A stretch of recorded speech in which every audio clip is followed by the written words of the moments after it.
Welcome to the Source One podcast. Consider us your on-the-go source for the latest insights in the procurement, supply management, and strategic sourcing industry. When it comes to launching any cost reduction initiative, where does an organization even begin? The answer? Conducting a spend analysis. In this podcast episode, we'll get an inside look at the do's and don'ts of a spend analysis from the cost reduction experts themselves, Associate Director Jennifer Ulrich and Project Analyst Brian Seipel. Let's jump right in here. Jen, Brian, what is a spend analysis and why do companies conduct them, or better yet, why should they? Before a company can build a sourcing strategy, there are a couple of basic questions that need to be answered. Mainly, what am I buying? Who am I buying these products or services through? And how much am I buying? The questions are simple enough, but finding the answers can be difficult. This is especially true for larger companies or companies with decentralized purchasing decision-making. Spend analysis is a process that helps answer these questions. It's essentially a four-step process. Collecting spend data, wherever it may reside within your organization, cleansing that data to develop a unified view of spend, classifying this data in a manner conducive to analysis, and then finally performing that analysis, identifying areas of cost avoidance or reduction to target. Thanks, Brian. That was a great explanation of what a spend analysis is. Now let's talk about why it is such an important activity for an organization. Spend analysis is the foundation or starting point for much of the activity driven through a strategic sourcing or procurement department. More specifically, those organizations applying industry best practices. As Brian alluded to, spend analysis takes your spend data, or what you spend, with who and how much, and applies a categorization method to it. This process helps organizations analyze their spend in terms of how to source it, which is focused on suppliers that fall within the same industry and markets. Spend analysis affords the ability to take existing data and build a plan and strategies around it. What does the typical process look like for making an effective spend analysis happen? Going back to the steps I mentioned a moment ago, I'd say the number one rule to keep in mind is garbage in, garbage out. It's important to have a process together for collecting data, but also cleansing the data is just as important. The general ledger or AP reporting are great starting points, but may not give you the clarity you need right off the bat. Let's look at telecom spend to see an example of what I mean. One company may refer to AT&T as AT and T, AT ampersand T, or simply ATT. These are the same company, but could potentially show up as three unique organizations if not cleansed. On the opposite side of the spectrum, a company may use Verizon for both wireline and wireless communications, but the GL data may not make this distinction. In this case, we need to separate the two during cleansing, as the sourcing strategy will be different for both. Once that data is together, classification is critical. Spend needs to be classified in a way that supports strategic sourcing.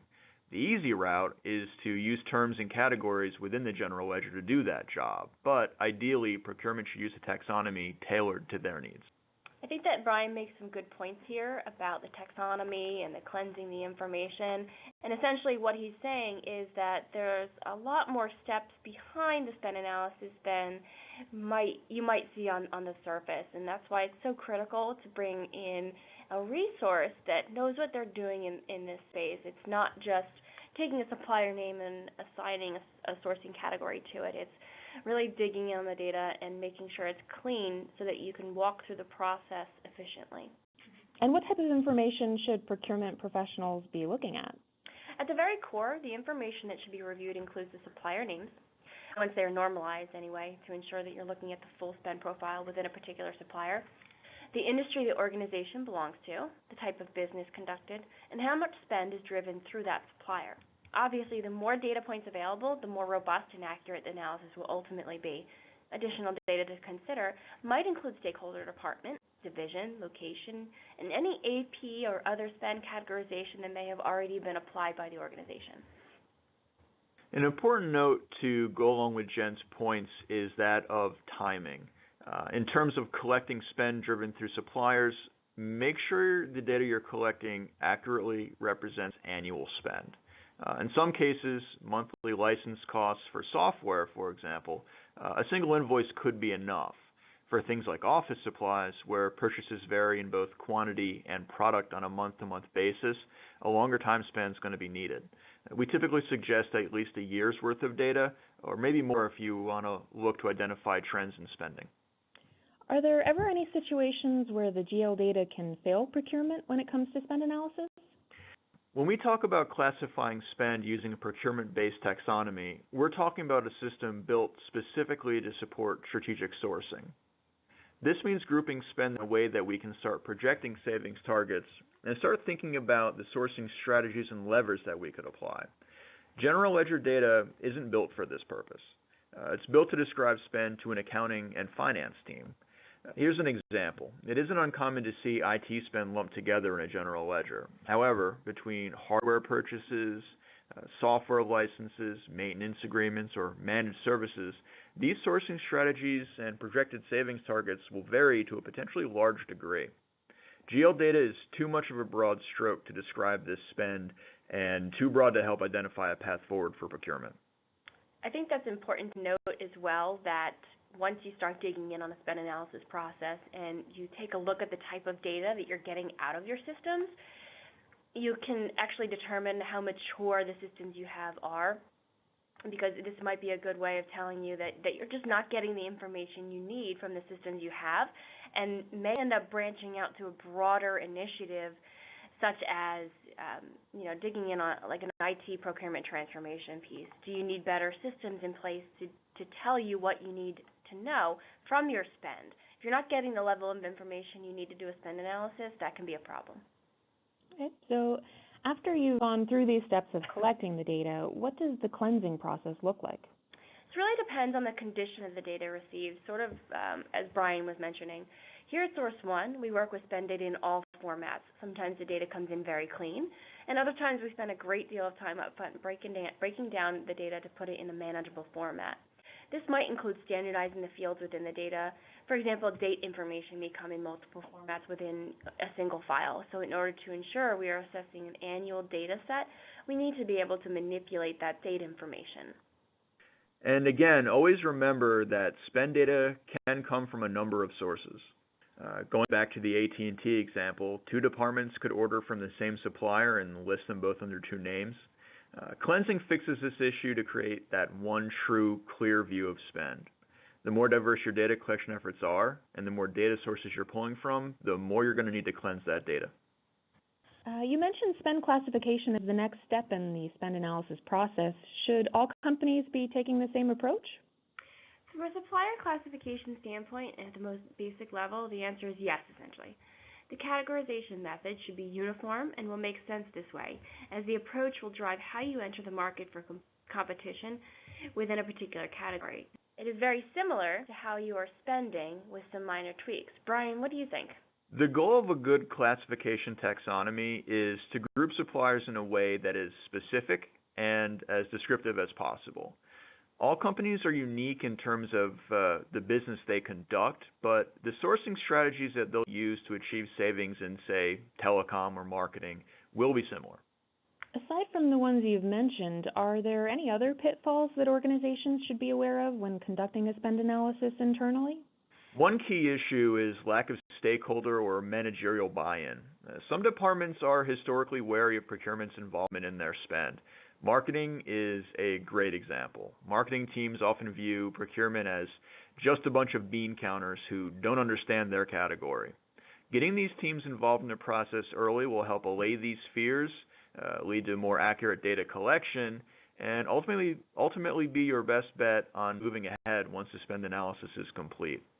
Spend analysis is the first step in a long journey, and it's the best time to begin cheerleading for your cause. Really what it comes down to is knowing what you're dealing with and having a plan of action for what you intend to do with the information you glean from your spend analysis. Most importantly, as Brian mentioned, this is the first step in a long process of streamlining your operations to reduce costs, improve efficiencies in your process, and ultimately get different areas in the organization to think about costs. Perhaps those who may not have traditionally considered costs in their decision-making process. This can happen simply because quality or business continuity took precedence. But as we have seen in areas like direct materials, for example, cost is becoming a more important element than it has in the past in the decision-making process.